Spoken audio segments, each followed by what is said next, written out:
Extra marital affair, कहीं आपके partner भी आपके साथ चीट तो नहीं कर रहे। नमस्ते वैदिक एस्ट्रोलॉजी सर्विसेज में आपका स्वागत है। आज हम डिस्कस करेंगे एक्स्ट्रा मैरिटल अफेयर के बारे में। ठीक है, तो आप भी अपनी कुंडली से चेक कर सकते हैं कि कहीं आपका पार्टनर आपको चीट तो नहीं कर रहा। एक्स्ट्रा मैरिटल अफेयर योग देखने के लिए 1, 5, 7, 8 और 12, ठीक है, ये भाव बहुत ज़्यादा ज़रूरी हैं। 1 मतलब आप, 5 रोमांस लव, 7 आपका पार्टनर, चाहे अगर हस्बैंड की कुंडली है तो वाइफ, वाइफ की कुंडली है तो हस्बैंड, और 8th इज़ कि अगर एक्स्ट्रा मैरिटल अफेयर के योग बनेंगे तो आप क्या बेइज्जती या शर्मिंदगी वो कहाँ से चेक करना है, वो 8th हाउस से चेक करना है कि वो बेइज्जत होगा इस चीज़ के लिए कि नहीं। ठीक है, और 12th हाउस इज़ योर कि आप चीज़ों को गुप्त कितना रखते हो अपने पार्टनर से।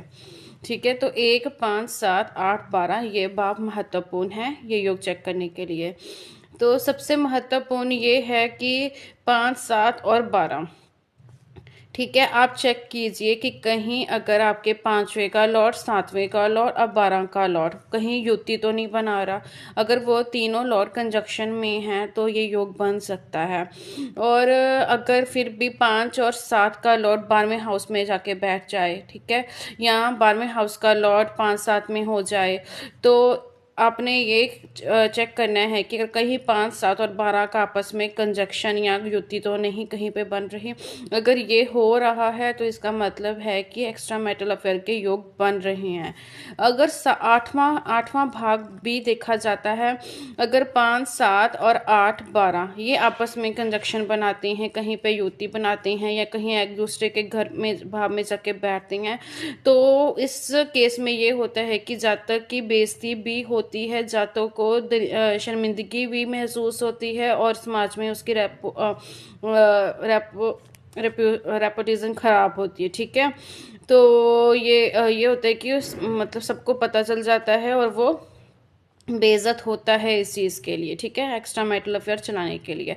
अगर 8th भाव की कहीं पे युति नहीं बन रही है तो इसका मतलब है कि वो अपना एक्स्ट्रा मैरिटल अफेयर अच्छे से चला रहा है और वो चीज़ों को गुप्त रख रहा है और किसी को भी नहीं पता चल रहा है। ठीक है, इसका साथ ही इस योग के साथ साथ और चीज़ें भी देखनी होती हैं कि जैसे 3, 4, 11 9th भाव, ठीक है, सॉरी 4 नहीं, 6th, 3, 3rd, 6th, 9th और 11th, ये होती हैं स्वभाव राशियाँ। ठीक है, ये होते अगर इनमें प्लैनेट कहीं पे बैठते हैं तो इसका मतलब होता है कि वो जातक इधर भी उधर भी, मतलब वो अपनी वाइफ के साथ भी और किसी एक्स्ट्रा मैरिटल अफेयर के पार्टनर के साथ भी। ठीक है, तो अगर इन भावों में भी कहीं पे युति बन रही है 5, 7, 12 की, तो चांसेस बहुत ज़्यादा हाई हो जाते हैं। ठीक है, 3rd, 6th, 9th और 11th में बैठने से, बिकॉज वो इंसान अपने पार्टनर के साथ भी होता है और किसी अन्य पार्टनर के साथ भी होता है और अपना एक्स्ट्रा मैरिटल अफेयर अच्छे से चला रहा होता है।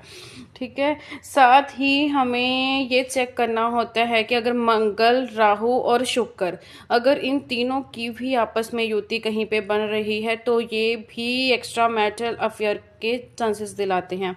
मंगल मतलब आपको गलत काम करने के लिए शक्ति, आप डरोगे नहीं उससे। ठीक है, मतलब आप चला रहे हो पर आपको कहीं से भी डर नहीं लग रहा कि मैं अपनी वाइफ के साथ गलत कर रहा हूँ, अपने हस्बैंड के साथ गलत कर रही हूँ, तो मंगल आपको ये पावर देता है। ठीक है, और राहु आपको भ्रम में पैदा करता है कि मतलब आपको लगेगा कि वही पार्टनर अच्छा है।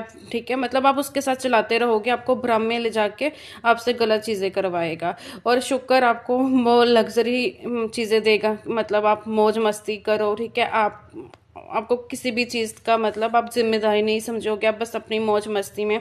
ठीक है, तो अगर मंगल, राहु, शुक्र इन तीनों की भी युति बन रही है इन भावों पे 3, 7, 9th, 11th या अन्य जगह पे, तो भी चांसेस बहुत हाई हो जाते हैं एक्स्ट्रा मैरिटल अफेयर के। ठीक है, 8th भाव हमें ये दर्शाता है कि वो उस जातक की का पता चलेगा, उसकी बेइज्जती होगी समाज में कि नहीं। ठीक है, तो तब 8th भाव महत्वपूर्ण होता है। ठीक है, बट उसके अलावा हम 5, 7, दोबारा से चेक कर सकते हैं कि इस जातक के जीवन में एक्स्ट्रा मैरिटल अफेयर के योग हैं कि नहीं। आप भी अपनी कुंडली में चेक कर सकते हैं और कमेंट सेक्शन में बता सकते हैं। अगर आपको किसी को अन्य एनालिसिस करना है तो भी आप कमेंट सेक्शन में बता सकते हैं। ऐसी और जानकारी के लिए stay tune with me and please video को लाइक शेयर और फॉलो ज़रूर कीजिए।